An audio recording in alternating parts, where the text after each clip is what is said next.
Hey guys, welcome back to Pharmacist Talk Opioids. My name is Tish, or your favorite pharmacist. I'm here with my co-host Cody. Yeah, isn't he awesome? I better not be saying nothing bad about my baby too. Hmm. Anyway, I'm here to add value to your life. I'm here to share my journey through the opioid dependence disorder. I've been there, done that, watched some of my other videos. But I'm a pharmacist for over 20 years, had a major surgery, been on opioids because of that for over 10 years, been off of opioids for over 2 years. So I'm just here to share my journey, give real, honest, raw perspective on it. I think I know I can definitely add value because I give it from a personal aspect of it. I can also give perspective from a pharmacist aspect because I've studied the drugs for over 20 years, work with it every single day, seen a lot of this, seen a lot of that. And so I totally understand.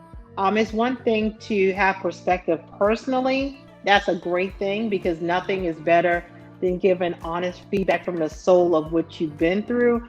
But also I have the medicinal or the book aspect of the drug. And for me to get off of opioids, I always felt sorry for people who got medications from the pain clinic or, whatever their needs are or what they purpose in using any kind of substance of abuse.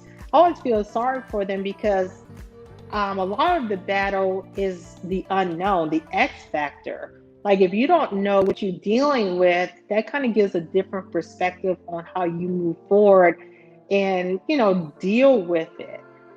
So with me, because I'm a pharmacist and I understood the nature of the drug, or I call it the nature of the beast per se, it gave me a different perspective on how I view the drug, and it definitely helped my exit strategy be so much smoother. Like I hate to say, I mean, once I really buckled down and was like, enough is enough, and I didn't want this dusty, that's what I'm gonna refer to as the opioid, this dusty controlling me. I mean, it was just so much. 90% of it was understanding the psychology of what I was, the nature of the beast. So so that was 90% of it, and I think a lot of people kind of get lost in the sauce because they kind of take it personally and think it's a weakness of theirs, or they just have a weak mind, a weak spirit, and in that unknown just kind of keeps you, like I said, lost in the sauce. But if you know what you're dealing with, then you can better move along and tackle it. So anyway, the point of this video today is, what is my point of the video today? When it comes to opioids, there's so many points. Today is shame. Like shame. And when I think of shame, I just think about that clip off of Game of Thrones when Cersei got hold of that nun and well, whatever, and she just was ringing that bell, shame, shame. That was just so funny. Anyway, besides the point. Um, why did I mention it? It's a shame is keeps you in that cycle of abuse. And why is addiction so shameful? And I feel like that's a very important topic because, like I just mentioned, even with me, I'm gonna be totally honest with you. I probably would have been off of opioids a little quicker if I didn't want to deal with the shame of the addiction. Like, I just, especially being a pharmacist, I could not see going to a clinic or, because at my point in my life, especially using multiple opioids every single day, and and of course, because of the nature of the beast, I knew that drug had a grip on my whole body, my whole brain cell, even my soul. So at that point, I felt like the only way to get out of it was to go to a clinic where I had to like stay there for a certain amount of time to do a detox program. I'll be honest with you, I could not fathom that because of the shame of, I'm a healthcare professional. I work with the drugs every day. I didn't want to deal with the board of pharmacy, because you got to let them, know that you're in a program or whatnot. I would have to tell my job, and And I didn't want everyone giving me that side eye for the rest of my life. And it is just something about, when you wrap in addiction, and you haven't hit rock bottom. A lot of times people go to clinics and stuff when they done hit it rock bottom. And everybody's rock bottom is different, but I wasn't at the rock bottom point, but I didn't want to be a host, host body for some pills, because that's all it was. It flipped around. I needed it. Now it needed me to live. You know what I'm saying? To keep, existing, because that opioid has become a whole different type of thing. So, I just don't think because of the shame factor, I just don't think I would have been able to go get any help or even look into it, because, now they have programs where you can go do it outpatient, and you could do this and that. But like I said, with my type of work, I just didn't want to get into all of that because of the shame.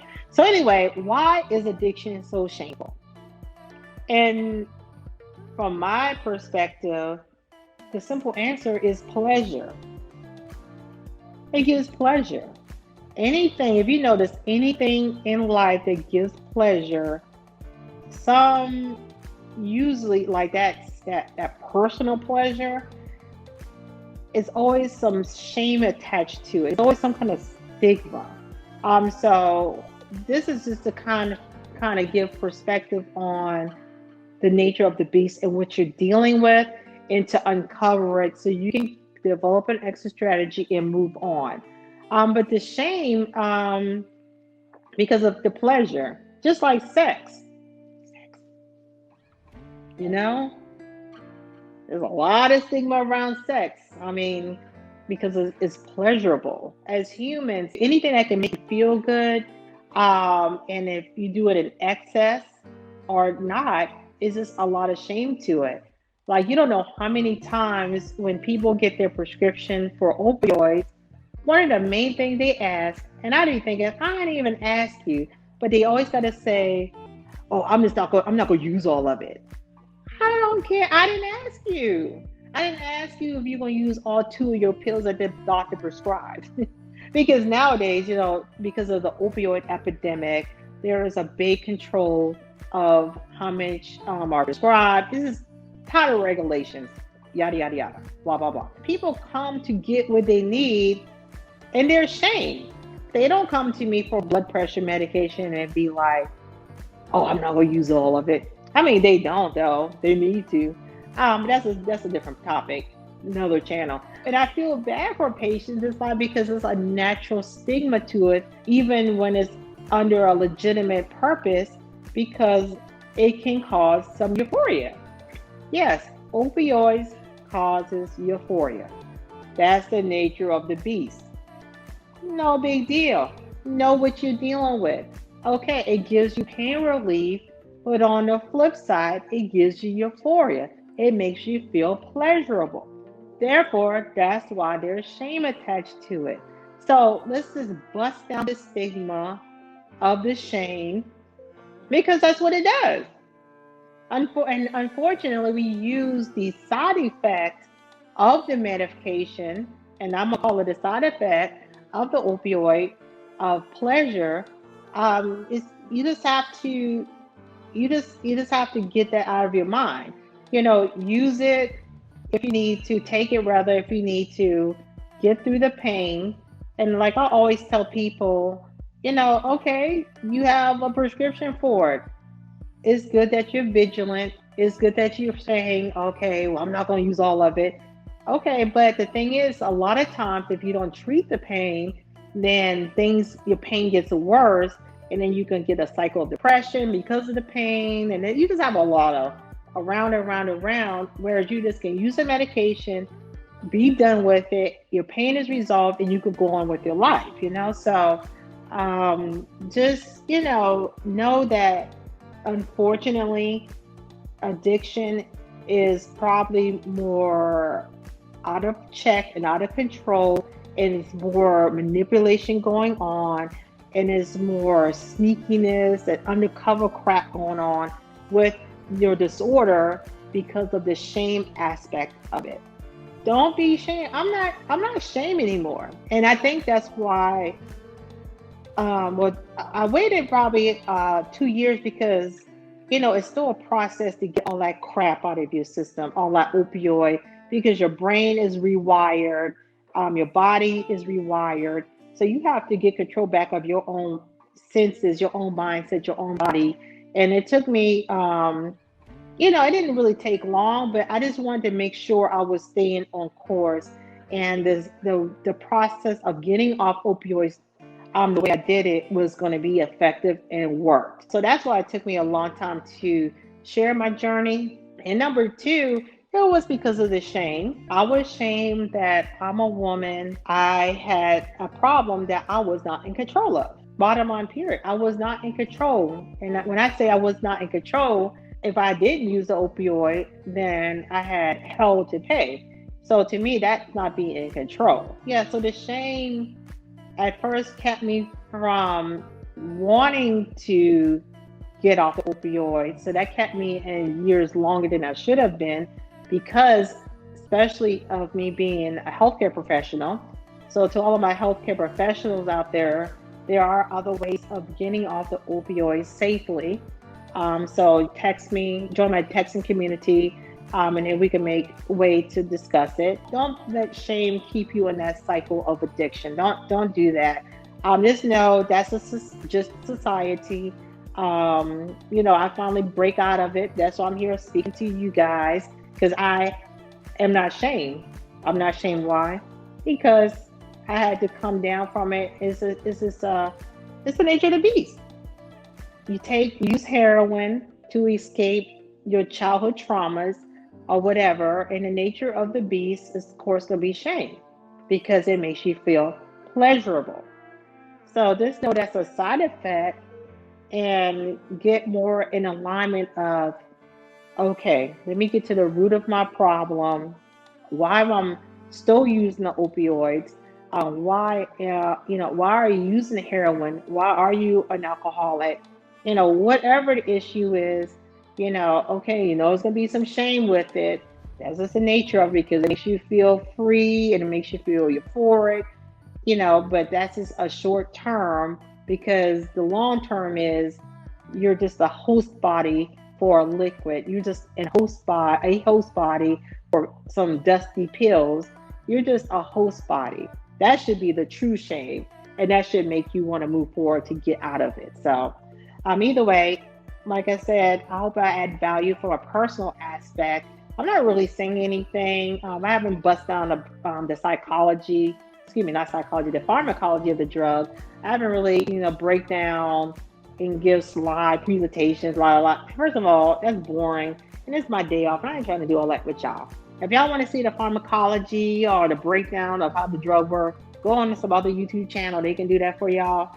I'm going to give you a living professional and personal aspect of what the drug does to your life and the importance of from someone who could keep on going with the opioid.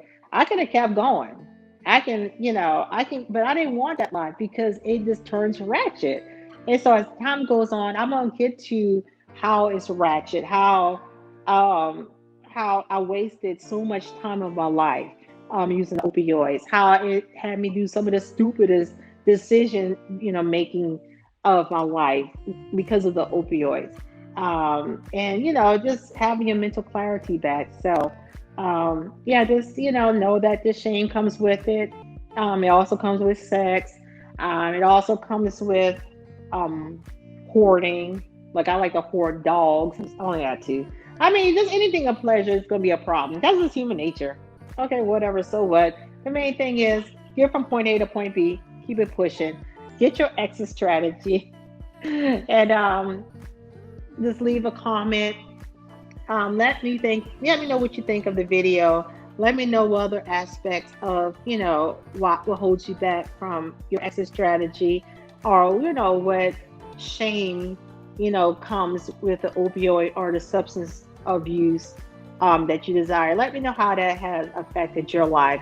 Leave it in the comment of what you observe from your loved ones. What have you noticed with them? shameful things that happen, and you notice that, and you just like, you know what, it's time to really help my friend or my family along and get them an exit strategy.